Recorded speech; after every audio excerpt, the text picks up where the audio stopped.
नमस्कार, India news में आप सभी का स्वागत है। आप मुझे इंडिया न्यूज के डिजिटल प्लेटफॉर्म पे देख रहे हैं। मेरा नाम है अमित सिंह। अब पिछले कुछ दिनों से लगातार चीन बिलबिलाया हुआ है और ऐसा क्यों है, अब वो समझने की जरूरत है।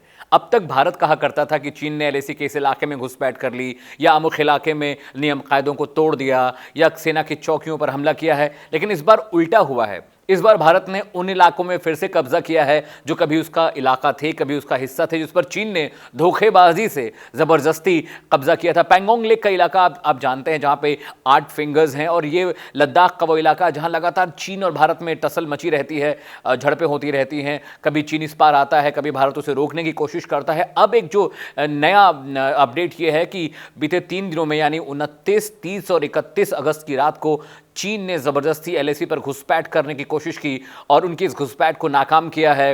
विकास रेजिमेंट ने, ये स्पेशल फ्रंटियर फोर्स है जो 1962 की जंग से लेकर लगातार भारतीय सेना के साथ कंधे से कंधा मिलाकर लड़ रही है और अपनी जाबाजी से नई नई वीर गाथाएं लिख रही है। इन 3 दिनों में जो घुसपैठ हुई, उन घुसपैठ को अंजाम नहीं दे पाया चीन। वो इसलिए क्योंकि विकास रेजिमेंट यानी स्पेशल फ्रंटियर फोर्स के जवान वहां तैनात थे और उन्हें पहले से इस बात की आशंका थी कि चीन, जब से उन्होंने चीन के मारे गए सैनिकों की कब्रों की तस्वीरें जब से सोशल मीडिया पर वायरल हुई हैं, तब से लगातार भारतीय सेना को इस बात की आशंका थी कि हो सकता है कि चीन एलएसी पर एक बार फिर से घुसपैठ करने की कोशिश करे और अपने नापाक मंसूबों को अंजाम देने की कोशिश करे। लेकिन थैंक्स टू विकास रेजिमेंट, जिन्होंने चीन के इस प्लान को फेल कर दिया और फिर से यथास्थिति बहाल कर दी है।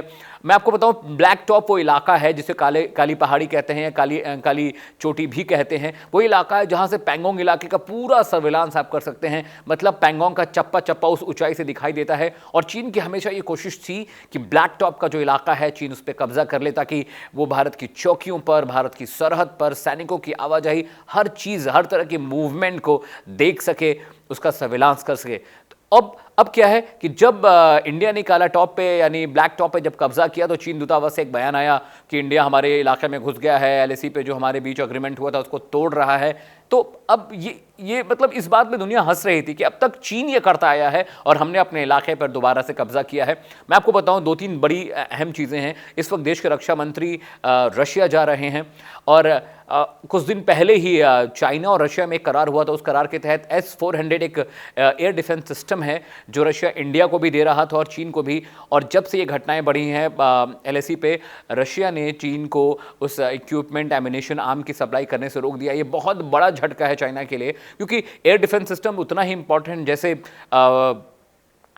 पानी बिना पानी के मछली है, उस तरह से एयर डिफेंस सिस्टम को हम कह सकते हैं। क्योंकि एयर डिफेंस सिस्टम आने से आपका पूरा इलाका, पूरा देश महफूज रहता है। अगर बाहरी मुल्क कहीं से कोई मिसाइल फेंकते हैं या कोई हथियार आपके ऊपर चलाए जाते हैं, तो एयर डिफेंस सिस्टम पहले से ऑटोमेटिकली उसको ट्रैक करता है और उसको हवा में डिस्ट्रॉय करता है। इसके अलावा जो नेशनल हमारे अजीत डोभाल है, जो नेशनल सिक्योरिटी देखते हैं, जो राष्ट्रीय सुरक्षा का जिम्मा जिनके ऊपर है, NSA इनको बोलते हैं, नेशनल सिक्योरिटी एडवाइजर, वो लगातार चीन को लेकर बैठक कर रहे हैं। और जो हमारे सेना प्रमुख हैं नरवणे, वो जाने वाले थे बर्मा यानी म्यांमार, उन्होंने अपना दौरा रद्द कर दिया एलएसी पर जो तनाव है इस बीच। तो आज के जो प्राइम टाइम बुलेटिन में हम बात करने वाले हैं कि किस तरह से चाइना बुरी तरह से घिर गया है। क्वाड जो कंट्रीज हैं यानी ऑस्ट्रेलिया, ब्रिटेन, अमेरिका और जापान, ये किस तरह से चाइना के खिलाफ भारत के साथ खड़े हैं।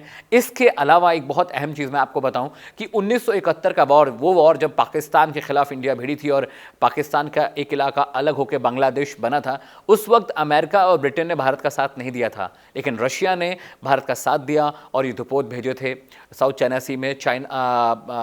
पाकिस्तान के खिलाफ युद्ध के लिए रशिया ने भारत का साथ दिया था। अब देखिए वक्त बदल गया है, अब रशिया भी भारत के साथ है, अमेरिका भी भारत के साथ है और ब्रिटेन भी भारत के साथ है। तो ये कहना बिल्कुल भी बेमानी या गलत नहीं होगा कि चीन चाहकर भी भारत का कुछ नहीं बिगाड़ सकता।